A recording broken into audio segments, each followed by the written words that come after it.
최근 제가 여러분들께 포스테코글루란 사람 자체를 알려드리기 위한 영상을 보내드렸죠. 그의 멋진 가치관을 드러낸 명언이 있었습니다. 내게 가장 큰 동기부여는 성공을 거두지 못한 클럽을 이끌어 나가는 것. 토트넘이 오랜 기간 동안 성과를 내지 못했다는 점이 나에게 매혹적이었다. 과연 상남자 같은 인터뷰인데요. 사실 포스테코글루는 커리어 내내 이런 팀들을 도맡았습니다. 사우스 멜버른, 브리즈번, 요코하마, 셀틱을 그런 상황에서 맡았고 모두 우승을 시킨 전력이 있습니다. 때문에 이번 영상은 저번과는 다르게 전체적인 전술 디테일에 대해서 쉽게 설명해 드리면 어떨까 싶은데요. 여러분들도 포스테코글루가 전술적으로 어떤 장점이 있고 리그 무패 1위를 달리는데 어떤 효과를 냈는지 알아보시면 좋을 것 같습니다. 기존의 셀틱에서 4-3-3을 주로 썼던 포스테코글루는 토트넘에 와서는 변화를 꾀합니다. 공수 전환이 빠르고 기본적으로 강팀들이 질비한 EPL에서는 안정성을 보태기로 하는데요. 4-2-3-1의 포메이션을 쓰면서도 자신의 철학은 잊지 않는 모습을 보여주고 있습니다. 일단 여러분들이 잘 아시는 풀백입니다. 포스테코글루는 양쪽 풀백을 중앙으로 밀어 올리는 인버티드형 풀백 전술을 즐겼습니다. 그 이유가 무엇일지 궁금하실 텐데요. 한마디로 말하자면 안정적인 볼 배급과 역압박을 위한 장치라고 보시면 됩니다. 항상 포스테코글루는 공격 축구를 지향하기 위해서 전방으로 그리고 측면으로 볼을 운반시키기를 원합니다. 빌드업에서 더욱더 편하게 볼 배급을 하기 위해서 풀백들을 중앙에 놓는 선택을 하는 겁니다. 그렇다면 필연적으로 대형이 좁게 만들어집니다. 그리고 포스테코글루는 이를 상대 압박을 유도하는 장소를 이미 구상해 놓는데요. 중앙으로 선수를 의도적으로 모아 놓으니 당연히 상대팀들의 압박의 방향도 중앙입니다. 때문에 포스테코글루의 의도한 방향이기에 전방 압박도 피하기 수월합니다. 메디슨이 내려와 주거나 측면으로 넓게 펼쳐진 윙어 자원 쪽으로 연결해 주기도 편하죠. 하지만 상대 압박이 옅어지거나 느슨해지면 오히려 더 좋은 상황입니다. 기본적으로 중앙 압박이 몰리게 되면 비수마가 상대적으로 굉장히 위축됩니다.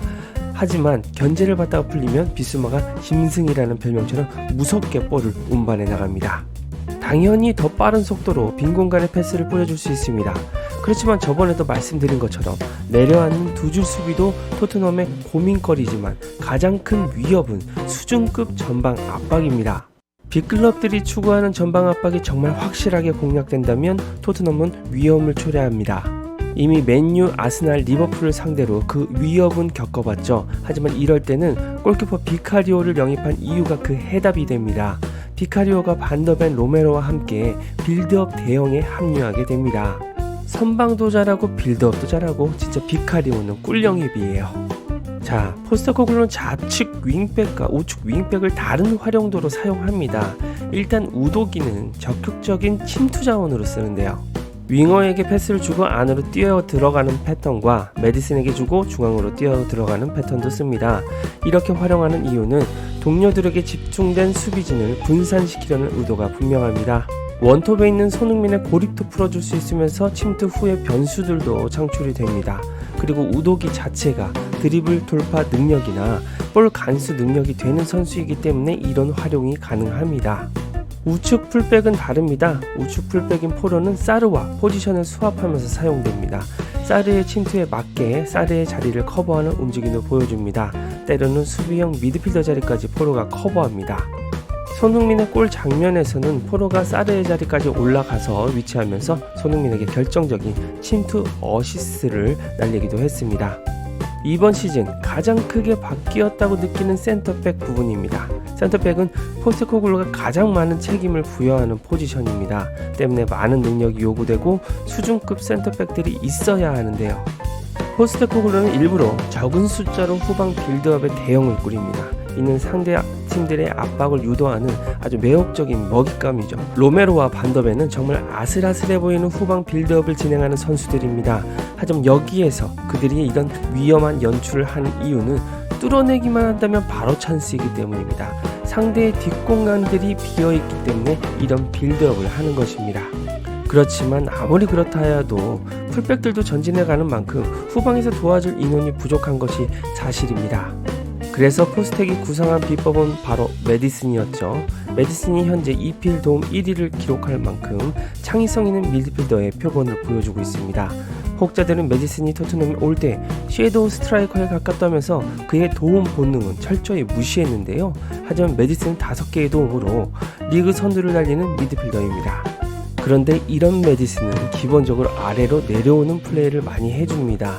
후방 빌드업의 대응을 도와주면서 압박을 풀어나가는 패턴을 보여줍니다. 그리고 메디슨의 탈압박 능력은 정말 놀라운데요. 기존의 토트넘은 에릭센을 많이 그리워했었습니다. 에릭센의 패스 스킬은 토트넘에 큰 도움을 줬기 때문입니다. 하지만 메디슨은 드리블 능력까지 지녀 엄청난 탈압박 능력을 보여줍니다. 게다가 슈팅 능력까지 뛰어나기 때문에 더욱더 위협적인 자원이죠. 해리 케인의 10번을 메디슨이 물려받을 자격은 충분한 것 같습니다. 포스테코글루의 윙어 자원들의 활용입니다. 생각보다 포스텍은 윙어들에게 클래식한 임무를 부여합니다. 크로스를 올리고 컵백 패스를 요구하고 있습니다. 손흥민이 개막 전에 윙어에 섰을 때 사이드에만 있었던 이유입니다. 그렇지만 윙어 포지션이 굉장히 중요합니다. 후방을 중앙으로 모이게 만들면서 리스크를 이겨내고 빌드업에서 올라오는 이유는 공격 숫자를 늘리기 위해서입니다. 여기에서 박스로 변수적으로 투입되는 것이 윙어죠. 윙어가 추가적으로 박스로 투입되면서 득점에 크게 관여하는 것이 이상적입니다. 여기에서 가장 양날의 검으로 불리는 것이 클루셉스키입니다. 좌발 윙어라는 한계와 느린 스피드 때문에 우측 윙어에서 템포가 상당히 죽는 일이 많습니다. 하지만 볼 소유 능력만큼은 있는 선수인데요. 그래도 템포가 죽는 만큼 찬스 메이킹도 힘든 편이었습니다. 그렇지만 포스텍은 클루셉의 끊임없이 뛰는 체력과 수비 압박 능력 그리고 승부욕을 믿고 있습니다. 이미 셰필드전에서 그 위력을 보여주기도 했었죠. 그리고 마지막은 원톱의 포지션입니다. 사실상 포스텍의 전술의 완성은 원톱이라고 봐야 합니다. 그의 전술에서 득점의 상당 부분은 원톱이 담당해야 하기 때문인데요. 그래서 요구되는 부분은 영리한 침투와 극단적인 골 결정력입니다. 그런데 때마침 케인이 떠나고 손흥민이 남았는데 이 역할을 손흥민이 EPL에서 가장 잘하는 선수였습니다. 손흥민은 이번 시즌 3.18xg라는 기대 득점값을 보이고 있습니다. 리그 3골만 기록할 수 있는 수준의 기회를 부여받았다는 이야기입니다. 하지만 손흥민이 괜히 월드 클래스가 아니죠. 손흥민은 기대 득점 3골에 2배에 준하는 6골을 뽑아내면서 EPL 득점 순위 2위를 차지하고 있습니다. 기본적으로 포스텍의 전술에서 원톱은 볼터치가 의도적으로 상당히 적습니다. 때문에 기회가 왔을 때는 확실히 결정 지어주는 게 승패에 굉장한 영향을 끼치죠. 손흥민이 포스텍이 구상한 전술 이상의 퍼포먼스를 보여주면서 득점을 넣은 것이 사실상 포스테코글루의 무패 비결일 수도 있습니다. 로메로가 이번 페루와의 경기에서 발목이 부어서 후반전은 뛰지 않았습니다. 스스로 풀런과의 경기를 위해서 토트넘 부주장의 책임감을 보이며 출전을 거부했죠. 이전에 로메로였다면 토트넘보다 아르헨티나 국대가 먼저였을 겁니다. 하지만 이런 로메로도 멘탈이 토트넘으로 기울 만큼 변했습니다. 분명 토트넘에게도 치명적인 단점은 있습니다. 현재의 전술을 소화할 선수층이 너무 얇다는 점인데요. 당장의 센터백 부상이 줄 부상을 초래한다면 다이어를 가져다 써야 하는 실정입니다. 손흥민이 부상당하면 극심한 부진에 빠진 히샬리송을 가져다 써야 하죠. 미드필더 후보들인 호이비에르와 스킵은 포스텍의 요구와는 부합하지 않습니다. 때문에 1월 이적 시장까지 기세를 이어가려면 선수들의 체력과 부상이 가장 중요한 변수가 아닐까 싶습니다.